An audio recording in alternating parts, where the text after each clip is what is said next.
ولا في غيره يفرحني.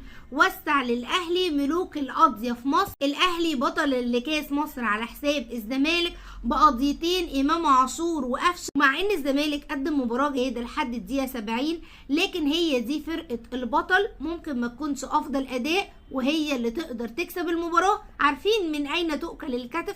البطولات بتحبنا واحنا بنحبها. كولر لحد دلوقتي عامل 7 بطولات مع الاهلي، وواجه الزمالك 4 مرات وانتصر عليهم في ال4 مرات. وبعدين انا عايزه حد يفهمني ايه علاقه الحب ما بين قفشه ويوم الجمعه والقضيه وبعد الدقيقه 80؟ علاقه كده ملهاش وصف. هي كانت مباراه اصلا بدات باحلام العصر. تخيل جوزيه مورينيو هو اللي شايل الكاس، وفي الناحيه دي في رونالدو والناحيه دي في توتي. وقفشه ما تكتفيش بال$500، انت لازم تاخد نص الجايزه مع امام عاشور.